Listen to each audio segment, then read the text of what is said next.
Welcome to week number three of Introduction to Corrections. I'm Professor Richard Wright, and today we're going to start with week 3. But before I do that, I want to do something.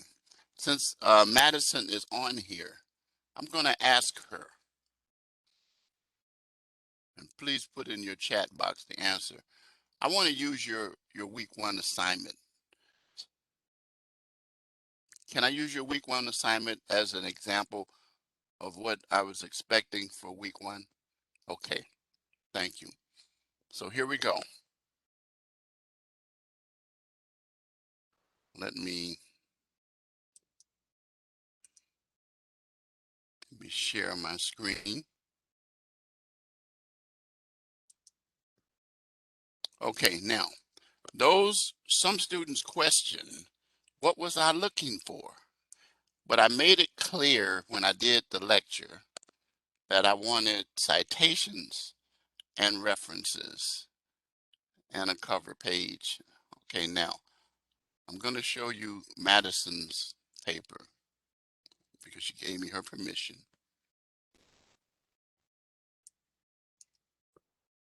Here it comes.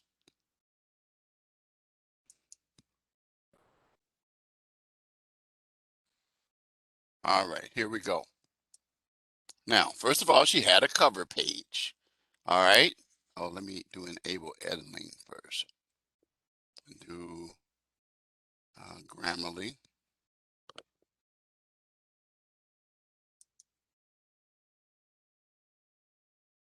Okay, let me set it for Grammarly.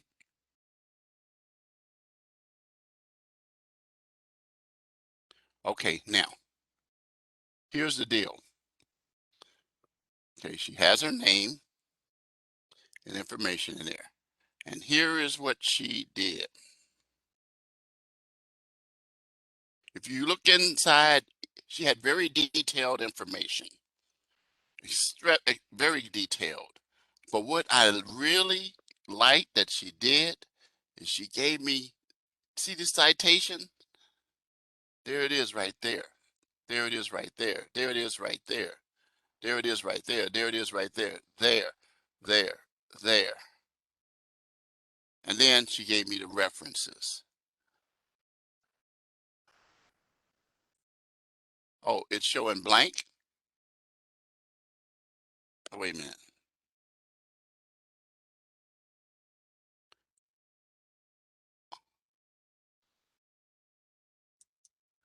Oh, you can't see the phone? You can't see it?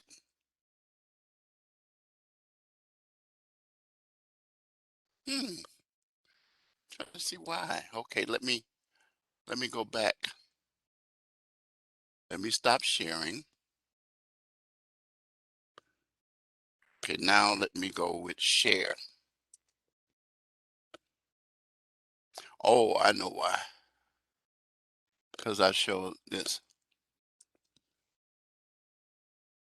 Share. Can you see that?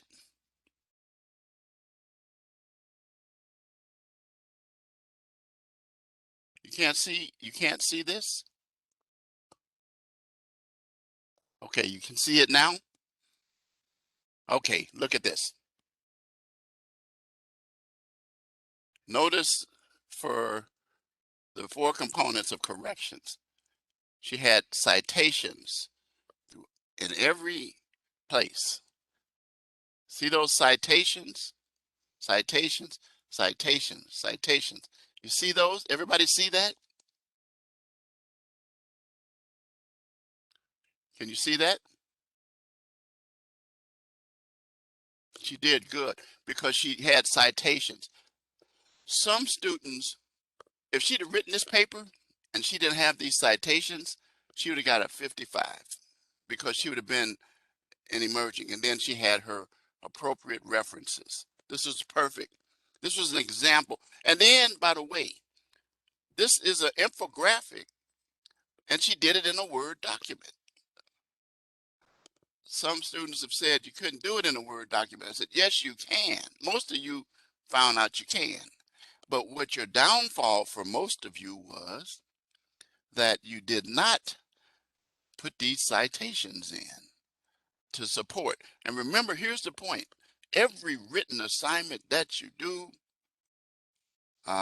yeah, that's why your grade reflects the way it was.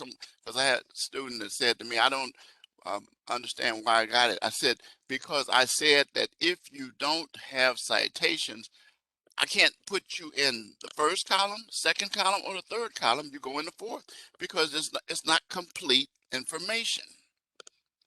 It is so important that you remember that for all written assignments that you do, at least for me. Now, one student said they sent their paper to the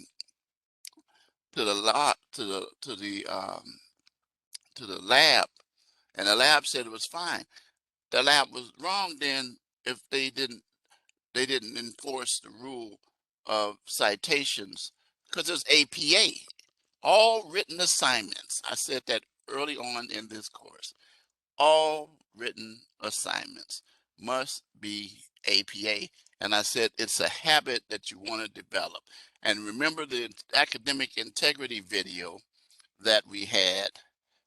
We said through our dean um, that that video you saw, it says, how do you avoid plagiarism?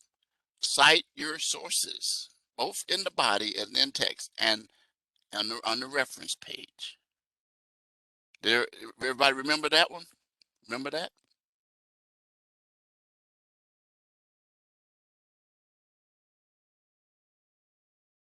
Okay. It was a few of you, uh, you know, Shannon says, but, what's the but? What's the but?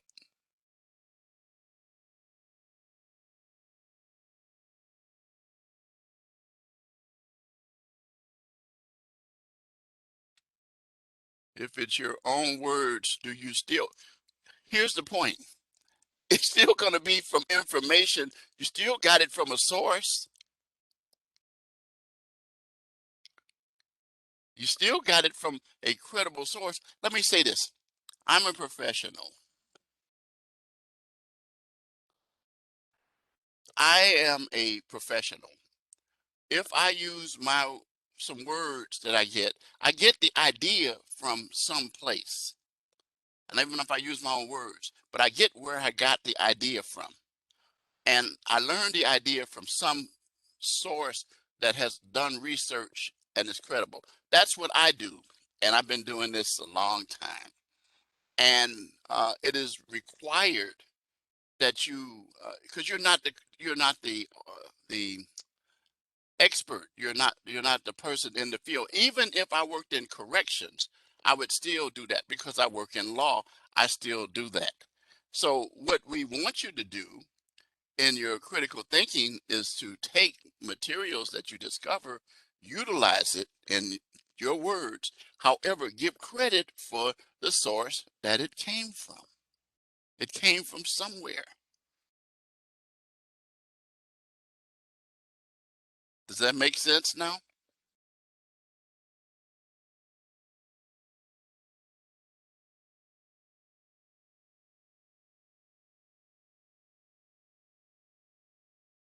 Well, that's the accurate way. That's the way. That's the way a writer writes. If you pay attention to every writer, okay. Um, the key thing is this. Attorney Wright, yes, Judge, Your Honor. Um, I know you know the law and you stated it correctly, but what's your source from that? Oh, Section 44 of the Illinois Revised Statutes, blah, blah, blah. And People versus so and so, case number 1 US 44, originated in 1963. Even if I write it in my own words, it is so important that you begin to think in terms of you. If you were an expert, you wouldn't be a student. I'm I'm telling you, yeah, even when you write your, if you have to write a doctorate doctoral. Okay, so did I. When I was a kid, and I started out. If you paid attention to my, okay, let's go back to that.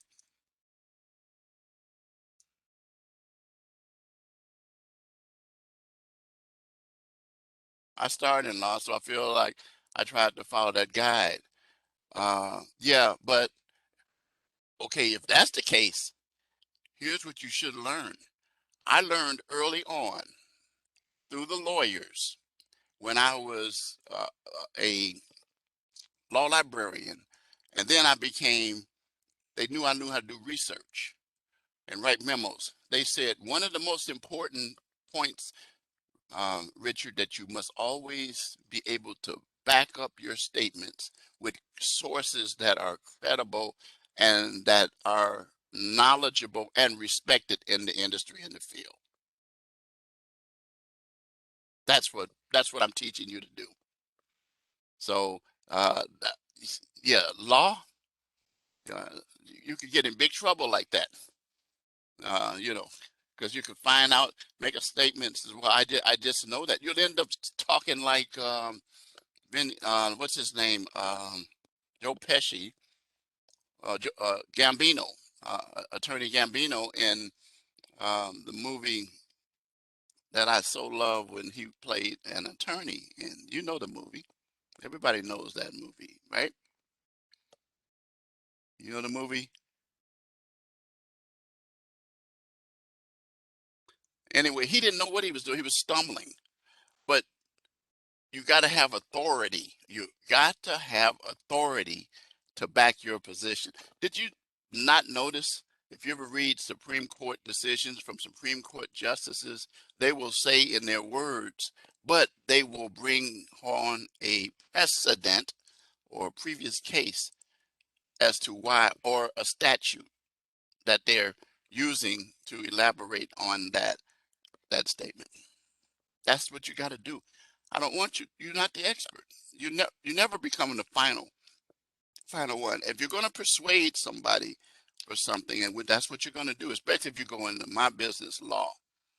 I started in 1969 working with lawyers and learning how they operate and think. And I did that. I worked all the way through, from a messenger to a file clerk to a law librarian to a law clerk, all before I went to law school in 1975. So that was 6 years that I did that. So I learned that, and I never forgot the foundational principle that was told to me to always do that. And then, so when I started teaching here and I saw what they were doing with APA, I said, oh, this is already what we do in our business. But you got to do this in every area. I don't care what area that you're working in. That's what it's all about. I've had a lot of students to say, I cited my personal experience. I do too. I would cite a personal experience, but I'd relate it to a precedent or some kind of authority, some kind of law review article, some kind of source. Well, that's why we call it credible sources. You are not a credible source. I'm not putting you down. I'm just telling you that's how, if you start keep thinking that, then yeah, you could become a credible source. You write a book, but when you do a book or something, guess what? You're going to do research to write the book. Okay. So I thought I'd take the time before we get started to write the ship and show you what is a perfect paper. I don't usually do that, but I was so happy when I saw that Madison was here that I could show it. It's really, really the way. And I'm going to tell you something. You check with my students who have graduated and gone on, and they say, I'm so happy that Professor Wright put that in me because it has helped them to be elevated. I got a call today from a police department looking for to hire one of my former students. I had him in four different classes. including this one you're in now. So, okay, I want to bring that to your attention. All right, let's get out of Madison's ups. I want to get out of the grade book period. Get out of the grade book, Richard. Why is it in there? Oh, okay, it shouldn't be in there. Sorry about that. But the point of the matter is that that's what's so important. Any other questions about that week one assignment? Because if you did week two, it's too late now because the assignment was due on the date Sunday. But remember, I graded week one's assignment that Friday before.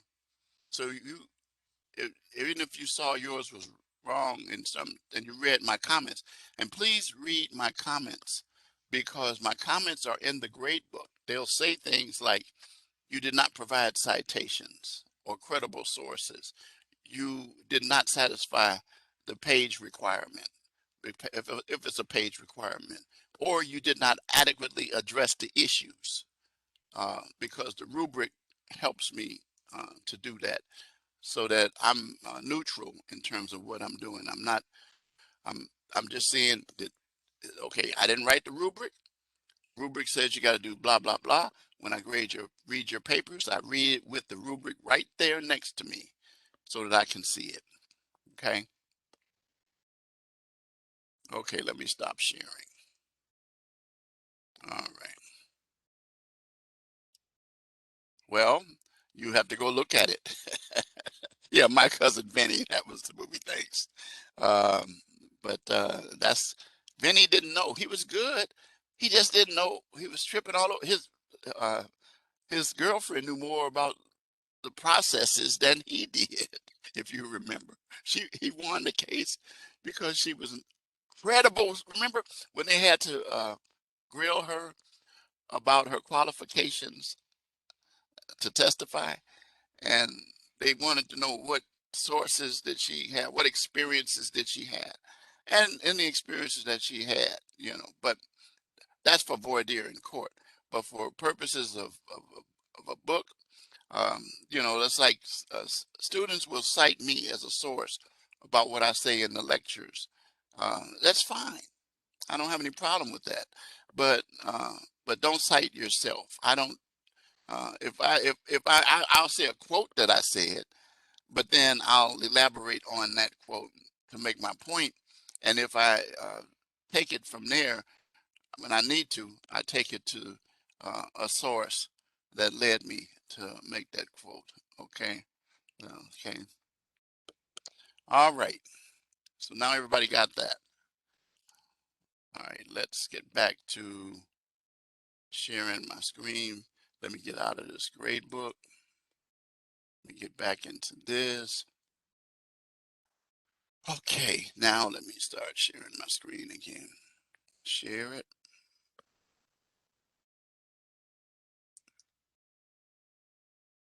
Okay. All right. So now we are here with messages I got from students, the grade book, discussions. Let's look at the calendar.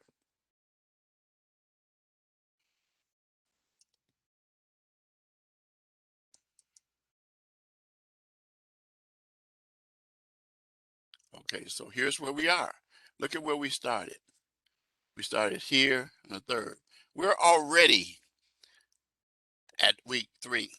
There's only 5.5 weeks, by the way. So you'll be beyond halfway.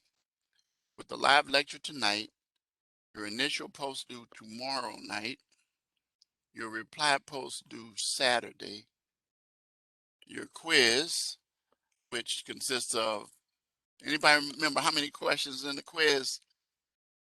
I know, 10 exactly. And it's timed. Get that quiz done because the computer actually automatically puts the grade in. So I have students that come back to me and say, well, I don't know if you graded that correctly. I said, I didn't grade it correctly. But what I will do is let you know that if you have 3 shots at it by the 23rd, if you do it the 24th, which don't do a 4th one, because I'll ignore that. But if I see that you did your 3rd one within that period, you can do it. But if you didn't do any quizzes at all, and you do them the 24th, and you do 3, then you're going to still lose a point for the highest grade there. You're going to lose 10% of the grade. So let's say you got 100, then you're going to end up getting a 90. So I'll reduce your grade, and according to the policy that I've shared with you. So somebody said they didn't know that they can submit quizzes late. Well, you can, but you can't do a 4th one, or you can't do a 3rd one if you did 2 and then you didn't do the 3rd one. So I guess if you did it 2 times, that means you were satisfied with your 2nd one, because that's going to be if it was higher than the 1st one. But if you saw yourself going down, that's the wrong attitude to take, because you got one more and it's not going to be averaged out, as I said before. Okay. So that's it. So now, next week will be week 4. Now, when we get to the end of this, listen to me good. After the 23rd, I will not accept assignments from weeks 1, 2, or 3. Now, it's already clear that we're not talking about discussion posts, because you already know the rule on that. But I will not accept assignments from your quizzes. Well, you already, here's what will happen if you do. If you submit it, it's going to max out in 7 for the 7 days anyway. For if you do week 1 and after this. But here's what I will do generally. If you submit before the end of that week, the 23rd, which is actually the start of week 4, after that, 1 tick after 11:59, I will then go on, and what I will do is I will grade your paper, maybe give you a break, depending, but you got to let me know what. But I encourage you from the beginning of this course that if you had extenuating circumstances, let me know right away. And some of you have, and I've responded back if you've had them. You know, some people had illnesses with their children. Some people had illnesses with their family. Some people had major computer problems, and I acknowledge those kinds of situations. So there's all kinds of things, but I gotta know. So do not. Uh, what some students try to do is try to what I say, squeeze in weeks 1 to 3 after that. Or I've seen a few try to squeeze in 1, 2, and 3 after week 4, and we're going into the last full week. Can't do that. It's unfair, and it's because the point of the matter is that you're going through these modules so that we don't have you to cramming, because cramming doesn't stick. Okay, contemporaneously with the week, it begins to stick, maybe some a little, but at least you begin to learn the material. You're not doing it just to get a grade. That's the point. And I said you shouldn't have the attitude of just learning to get a grade. That is not the right way. You do the work so that you can learn the area so that you can be real good at it. And then we go into, oops, going the wrong way. Let's go this way. Yep. You see that the course ends. So by the time we get to the 24th, the last week, full week is the 31st. You see that right there. And that is also the last lecture. So next week will be the next to the last lecture, good people. And then the course ends On the 8th, I can't extend it because on the 9th, we'll be in T2, term number 2. Right now, we're in winter term 1, but winter term 2 starts on the 9th. Okay, and I'll see some of you over there as well in the courses that I will be teaching. Yeah. Okay. Sorry I had to spend a lot of time on this, but I'm trying to help some people that I see heading. So I'm almost taking the whole half of the lecture to do this. I'm not going to go an extra half an hour. I might go a few minutes over just to make sure we get the information in. So, but I think that what you saw with Madison's paper takes you a long ways in terms of um, being able to demonstrate what I'm looking for. And incidentally, um, uh, most students who are in the live lecture stand a better chance of doing it than those who are not. That's not that some of you guys who were in the live lecture got 100, but you know what you got, so I don't have to tell you. But you know what I'm talking about. Let's be very attentive. I had a student admit to me one time, and she said, "Professor Wright, I listened to all you. I'm in all your lectures." She said, "Yeah." She says, "But I do my laundry at the same time I'm listening to your lectures." I said, "You didn't say that?" And then she said, "Oh, my bad." I says, "Yeah, because in your class, in the class, remember, this is a substitute for us being in the same classroom. You know, I would be a really busy professor. I'd be like one of those entertainers on tour, coming to every campus, and uh, I would wear out real fast, and you know what I'm talking about. So the point of the matter is this is the way that we come together, and you hear me as well. Okay, all minds straight on that. I'm not arguing. I'm not fussing. I'm commenting because I want you to do better. That's the answer. Let's look at the announcement for this week. Okay. Module 3, Roles of Prisons, Punishments, and Programming. Chapters 4 and 14, I sent you the PowerPoints that you should be able to utilize for studying.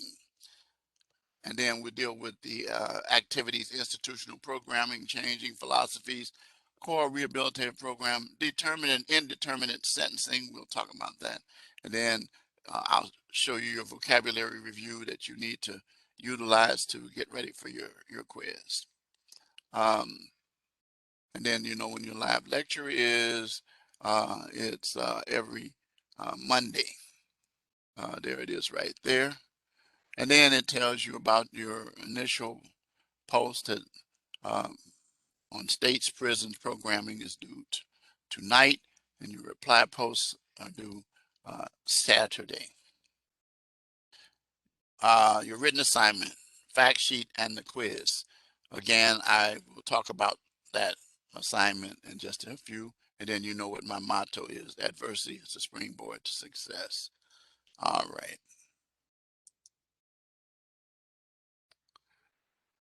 All right. I'm preparing you guys for prime time. So when you leave my class, you know what? I don't know. I can't speak for other professors, but I can speak for me. Is that I point you in the direction of success. Okay, and that's what my goal is. So let's look at the written assignment now. Okay, now this is really an easy assignment that you got here. So your state is making a change from indeterminate to determinate sentencing, as my state with Illinois did in 19, let's see, I was in law school, I graduated in 78, 77, and I did my senior research paper on the determinate sentencing, House Bill 1500, that came about, that went from indeterminate to determinate sentencing. And we're going to explain determinate and indeterminate sentencing in just a tad, and I'll make sure that you're aware of what that is. But the option is placed on the ballot for the election. So you're going to have to educate the people as to which type of sentences and provide the pros and cons of each. You're going to create a one-page fact sheet. Watch what it's going to say. That includes the following: the definition of sentencing, both determinate and indeterminate. Includes specific elements of each of these types of sentence, that being determinate and indeterminate. Explain the pros and cons for each type of sentencing. But look at what it says. Provide supporting evidence from credible sources. You know what that means after what we just went through. Citations in the body from credible sources. By the way, some students tried to use the dictionary. Do not use the dictionary, good people. The dictionaries provide definitions, but it doesn't explain the process. So don't do that. Don't do that. We have a dictionary that we lawyers use called Black's Law Dictionary. However, if you ever look at Black's Law Dictionary, it doesn't just give the definition, but it explains the process, and it gives some samples of what goes there. So provide credible sources, and you provide them throughout. Don't just throw one or two. And then professional language, spelling and grammar, of course, that goes without. And then, it says you can do it in brochure form. And here's what you can do. You could do it in the best way to do it with a one page is have one side be determinate sentencing and the other side be the other, with the appropriate citations in the body. It must be, hello, somebody, a Word document. Don't use one of those other systems. Word document comes straight from your office program that you have. Now, let's look at the rubric, and it matches what I just said and how I will grade you. Okay, so you got sentencing types.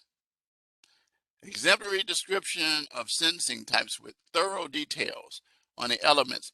There you go. There's that word again. Now, let me show you something. If you don't have credible sources, I can't put you here. I can't put you here, but I have to put you here. And when you get over here, from here, your grade drops, bam, almost in half. Almost in half. Know why? Because it's weighted to try to make sure that you develop the habit of providing citations in the body and reference. That's why it's APA formatted. Pros and cons, same thing. Exemplary list of pros and cons. Now, by the way, when you do those pros and cons and you give a list, don't just give like a little short thing there. Elaborate on it with supporting evidence. Where you got that information from? Where'd you get it from? Is it credible? And then free from typos, errors, spelling, and so forth. That's it. So where you're going to get that from? Well, you could actually do some research on that indeterminate and determinate sentencing, and it will explain how determinate sentencing works, as I will touch briefly tonight. Okay. So you see why? It's because I know somebody's going to come back and they're going to say, and I know if they do that, that means they didn't listen to the lecture. Even if they weren't there, they still didn't listen. They'll say, I gave information, and you can give a good bit of information, but I got to put you over here because the rubric tells me that.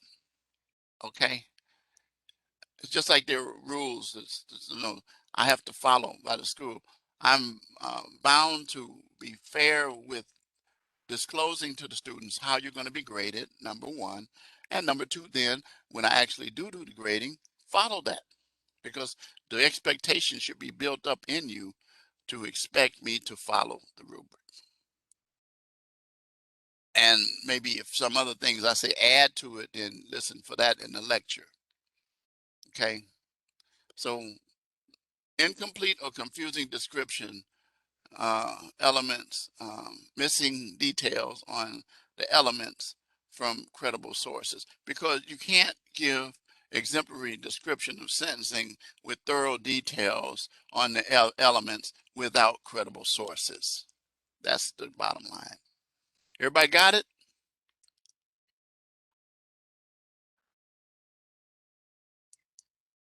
You with me? Okay. Other people, Denise, Shannon, you with me?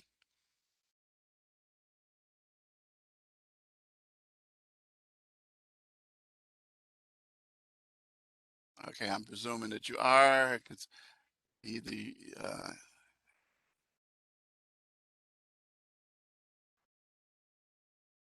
what do you mean?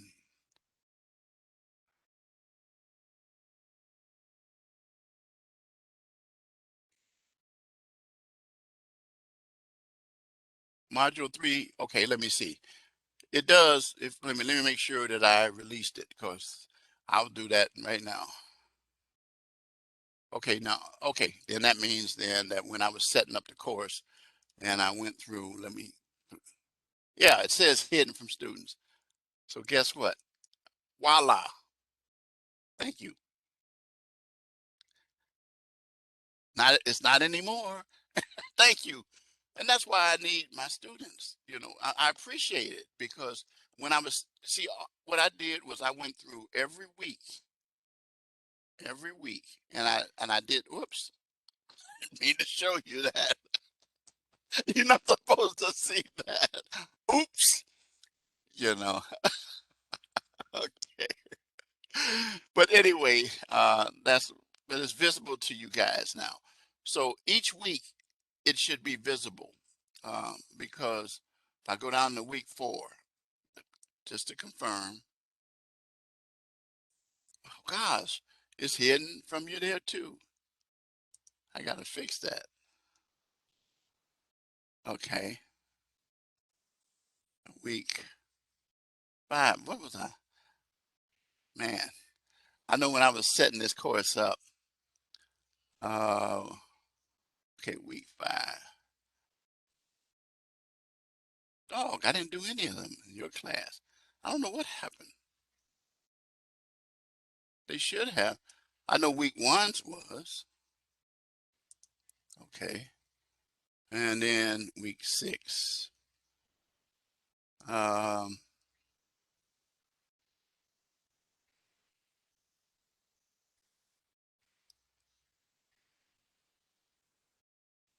okay, week 6. Hidden from students, same thing. Okay. So now we're all set. Thank you. Thank you. Because you would have been saying the same thing after that. But week 1 and week 2, you were able to do those. I know that because nobody brought that out. I don't know what happened. And by the way, I do know my colleagues, we had a discussion in one of our sessions with faculty that something happened when they did an update on Blackboard, and they do Blackboard updates once a week, that you, not for you guys, but for us, and it shifts some stuff around. And that could have been because I know I have the habit of setting them up at the very beginning of the course. So anyway, thank you for that, Ben, for telling me that. So everybody good on the assignment sheet, fact sheet? Okay. All right.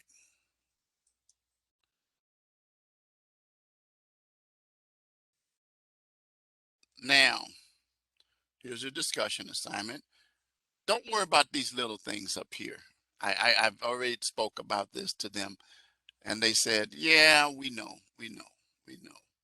Let's see if this one works. I don't think so, but let's see. Okay, it's supposed to be a photo.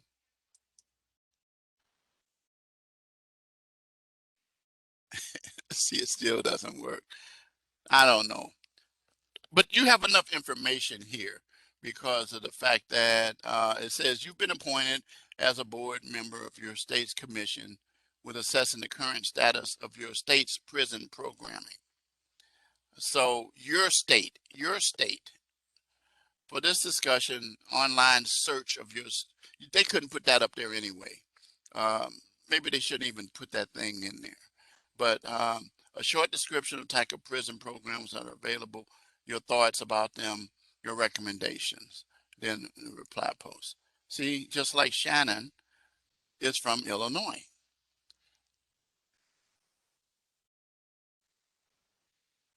Statesville, yay! That's close to my house. Yeah, I've had students, many students that worked there. I had one who was a major there. They did away with the major positions, but she climbed up the ladder. And so anyway, you can go through and do that. So um, I haven't even read that one, but this is a preview. And then she lays it out. This is excellent. See, this is the kind of stuff I'm talking about. Okay. Uh,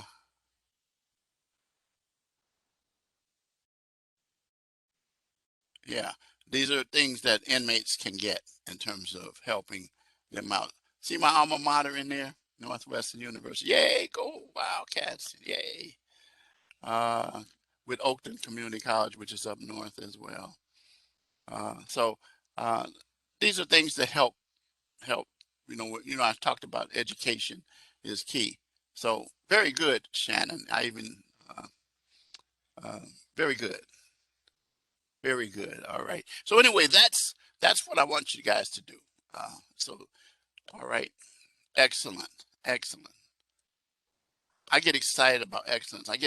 My body is getting chill bumps whenever I see stuff like that. So thank you. Thank you. Thank you. Thank you. Thank you. Thank you. Thank you. Thank you. I love excellence. And then there's the quiz. No, I'm not going to click on it. I already clicked on it. Uh, when you guys brought it to my attention, I didn't. I wasn't supposed to click on it. I was just trying to figure out what the heck I was doing there. Well, anyway, the live classroom recording. Okay, so there's, you know what's going to be there. All right, then I email you the link as well. So institutional programming core determinant. I'm going to spend most of my time talking about this because we got only 15 minutes. But because of the way that the class went today, um, it was important. I think that what I did earlier was very, very important and very, very useful to you because I sat down and it troubles me whenever I'm grading papers and I see that my students seem to miss some very key points like we talked about at the beginning. So anyway, institutional programming, changing philosophies, how we are moving more towards a rehabilitation and moving away from punishment.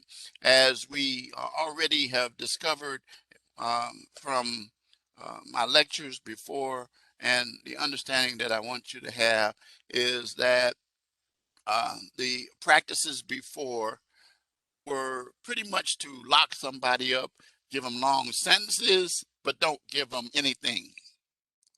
Like the programs that were in Shannon's post, things to help you, prepare you. But in addition to that, if you have a drug issue, of course, to treat you for that, an alcohol issue, those kinds of things. But the key thing is that what we have to learn, and we begin to learn this in our correction systems, is that it's barbaric, as they say, inhumane punishment where we had from that the middle ground to the opposite side, that programming matters. That's the point.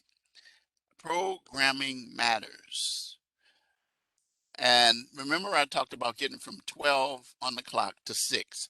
So utilizing those programs and various things, you don't just punish a person, but you bring them out. Did you not know that there was an old thing about, just like the old thing, and this is not relating to corrections, but it makes sense.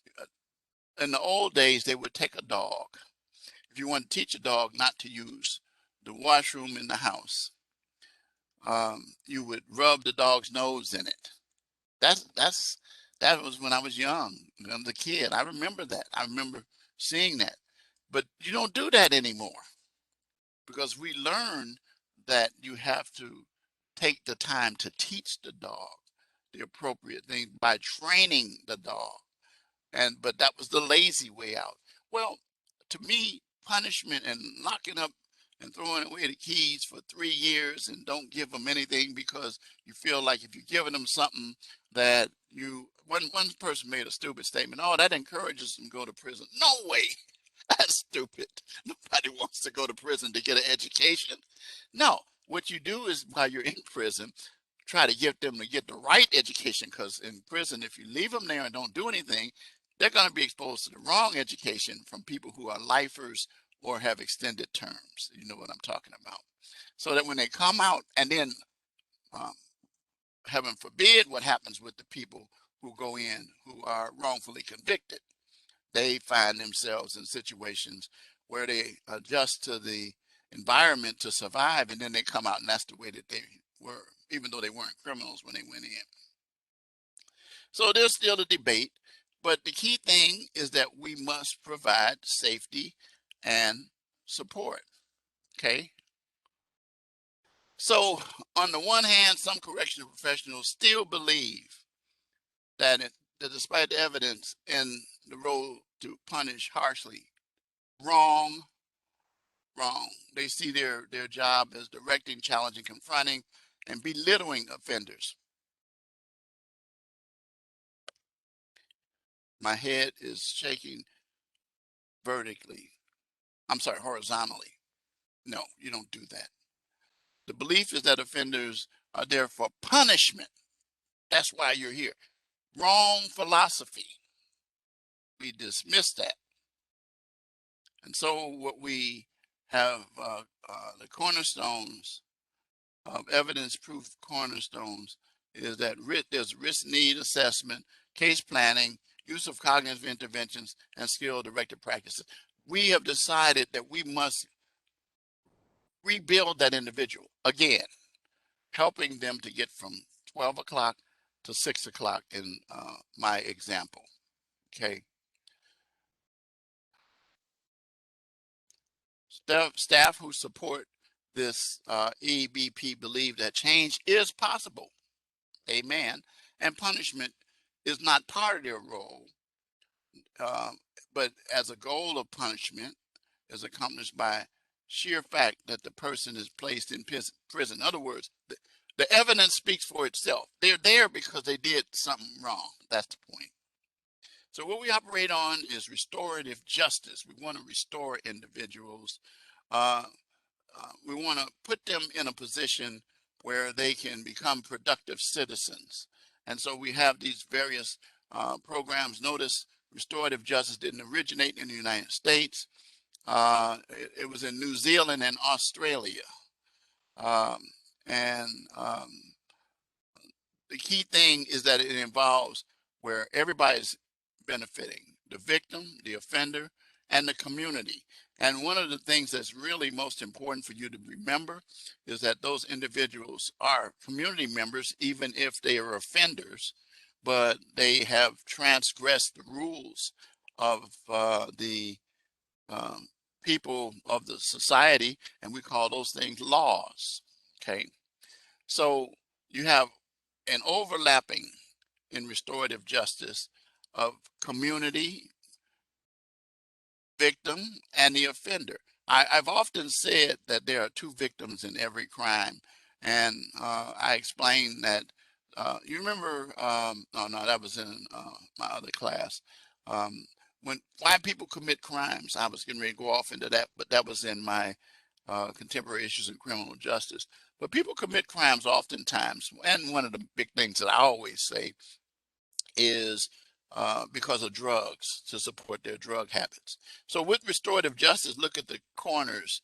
You have the safety of the community, you have the competency development, and then accountability, so that the inmate is accountable for their actions, but we teach them to go in a new direction. Okay, the repair the processes that they had in mind that caused them to become a criminal in the first place. Okay, all right. So that's what that's all about. Okay.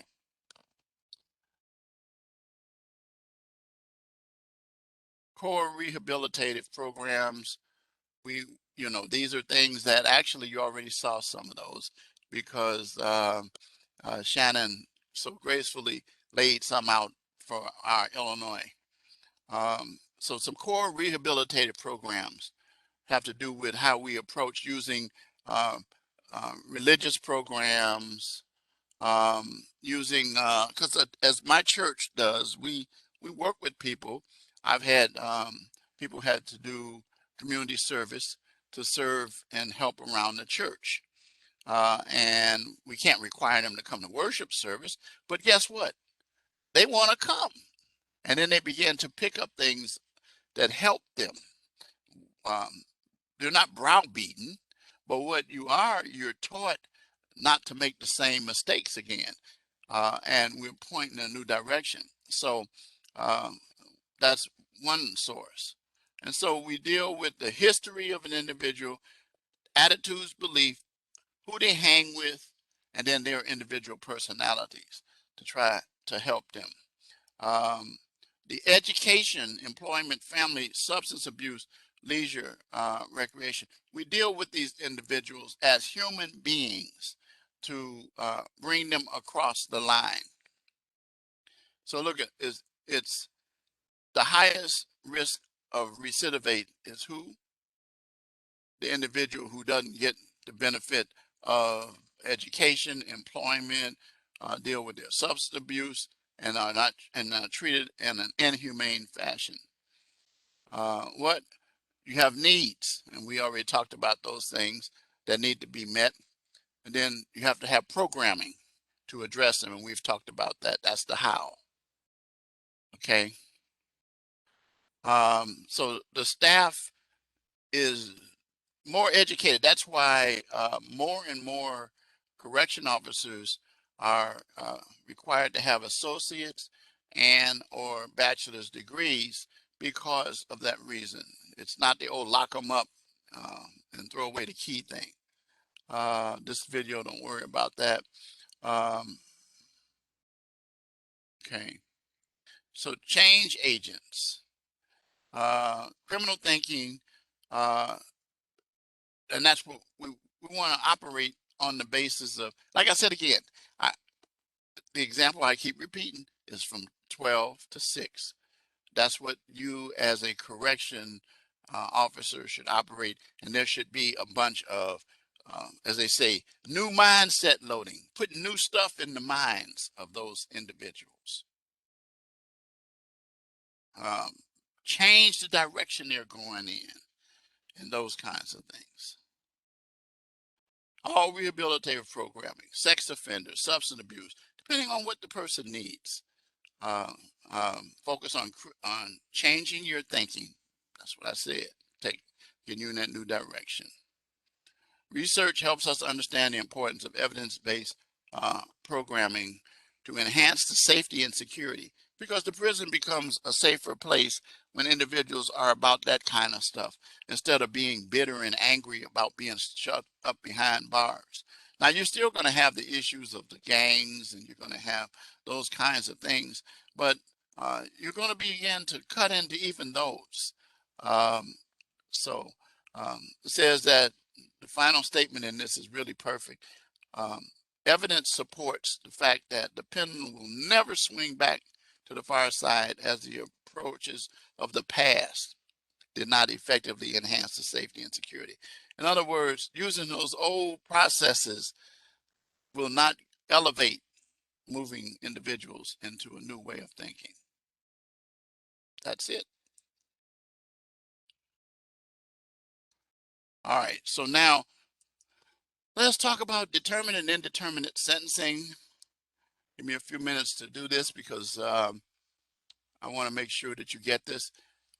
Uh, you're going to discover, first of all, that determinate sentencing is pretty much set up not by the judge, but by the legislature. The legislature passes laws to say that if you commit this crime, your range will be, I'll use class X in Illinois, because I worked on that, 6 to 30. The judge could not give you, if the crime you committed required 6 to 30, we already knew that the minimum that the person would get is 6 and the max is 30. We also knew that you couldn't get probation because the sentence was already dictated and the judge did not control that.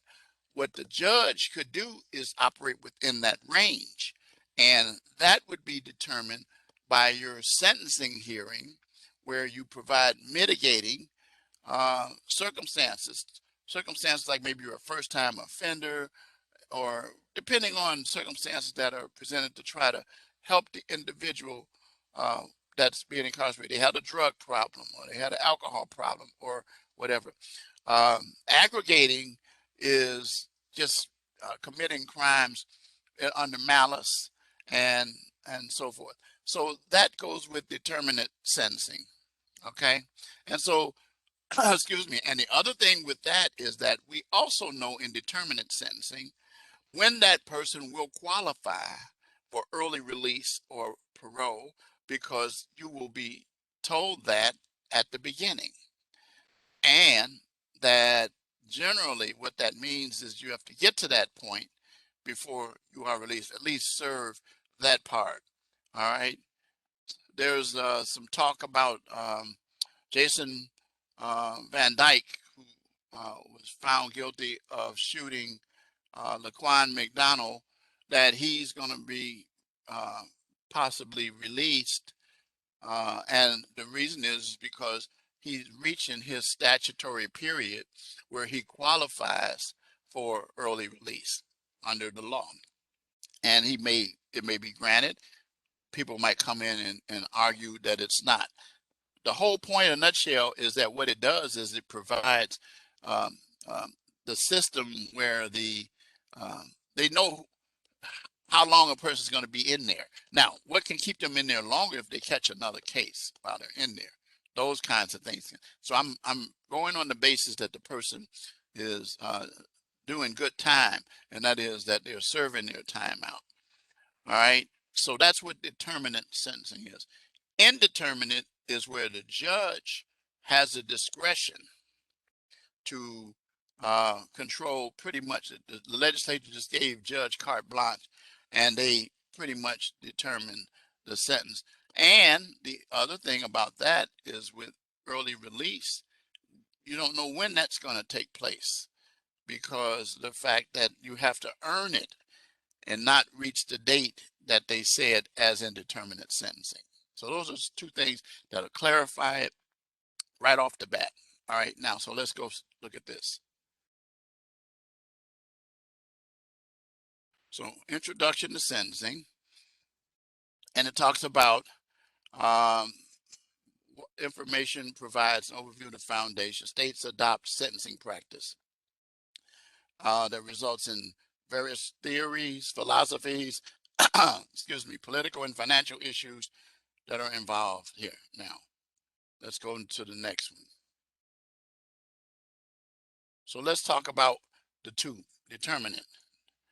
So here's determinant, and I already kind of like gave you this already, so you're already well ahead with determinant. So the sentence, participation in treatment, and all the things are not considered as part of the releasing process. How will you rehabilitate? No, the statutory period determines that at the sentencing. And it supports the goal of retribution, which means you earn your way there, and it's believed that within that period of time, if you're clean, that you should be able to be released, serve the rest of your time. The punishment period is set. That's what I said. The legislature does it, and the offenders are automatically released, regardless of risk or rehabilitative attempts. That's what I was telling you a few minutes ago. Therefore, the states can calculate the needed bed space because they know when each person is scheduled to be released. States can monitor crime trends and estimate changes in commitment numbers, the length of sentences to plan for needed bed space. Okay, now that's determinate. Indeterminate is going to be takes rehabilitation. Now, keep in mind now, the first one does too, but it's not the basis. The statute has already set out the time. So the person, if they stay out of trouble, but they don't rehabilitate, they're probably going to be a recidivist. But if they go through the rehabilitation, showing remorse, they learn maybe a trade, taking care of their drug problem, or begin cutting into it, alcohol problem, and so forth and so on. Got some education, got a trade, and so forth. They've changed to, in other words, we're moving them from 12 back down to 6. The release date is not determined. Takes rehabilitation into consideration. Difficult to calculate bed space because you don't know. And because the date of release for any offender is not known until it actually does happen. So you have more discretion that's given to the parole board or release board.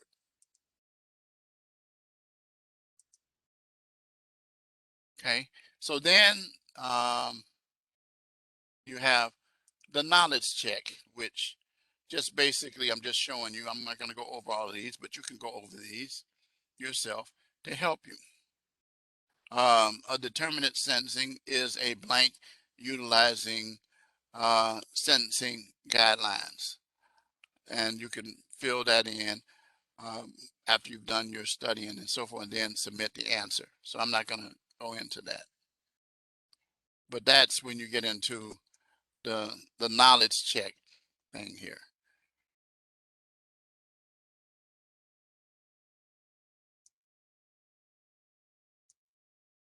That's what I was just showing you a few minutes ago. So that's what that next section is. So that's for you to study yourself. Okay. And that's it.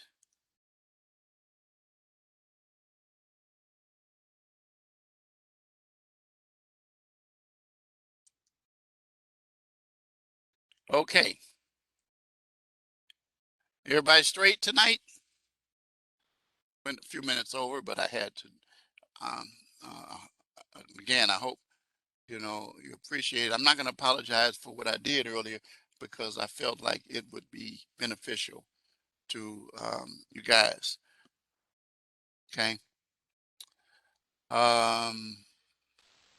I remind everybody that wanted to. One student did submit to me a request, and I already forwarded it to um, Melon. Uh, I'm drawing a blank on her name.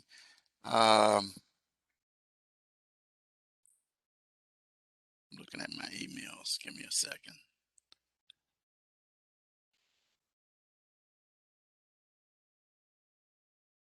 Anyway, if you wanted to be a student tutor, reach out to me, and then and one of you students already in the process of going through the steps from my learning center coordinator, and she can help.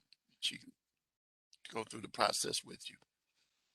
All right. Any questions before we say good night?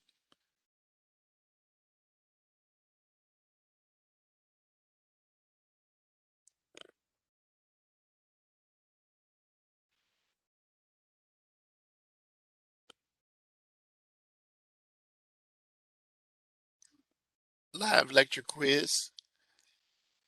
Oh, you're trying to get the key phrase? No, you're not wrong, but I'm not going to use both of them. So I'm going to use, no, I'm going to use, you were right. It is determinate sentencing. But you were right, determinate or indeterminate. Madison, you were right. It's determinate sentencing. That's the phrase. And why did I pick that one? Because that's the one I know all about. As Shannon has already demonstrated in her post. So you guys don't realize it, but you guys have an influence on me when you provide good stuff, and I utilize that. I appreciate it. Appreciate it very much. Okay, so determinate sensing, put that in, and you got your points.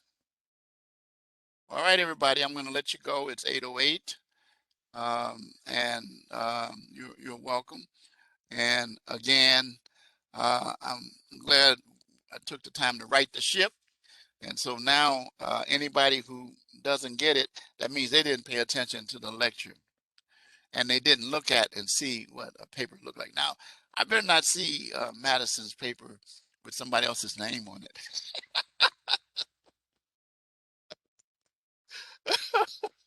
I don't think so.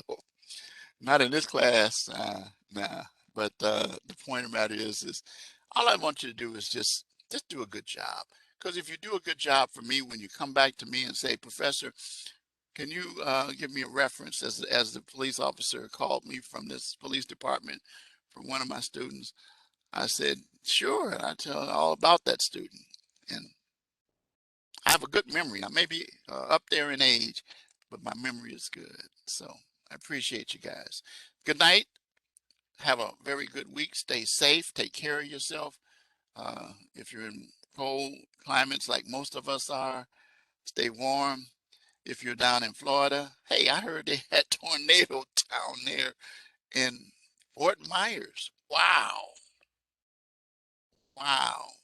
Fort Myers. That one of my friends was the dean down there at the Fort Myers campus. So I don't, that's, the weather is something. Just take care of yourself, guys. See you next week at 7 o'clock p.m. Central Standard Time.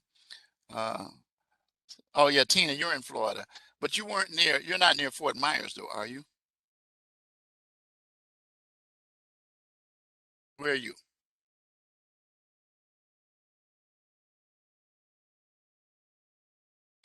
I don't know where that is. I never heard of it. I've Gainesville. Sounds like a place in Georgia. Is that north?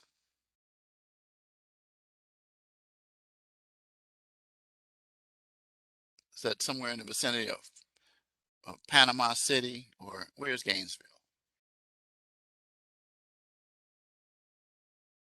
What's it near? Is it near Orlando, Tampa? Or is it further up north, near Georgia?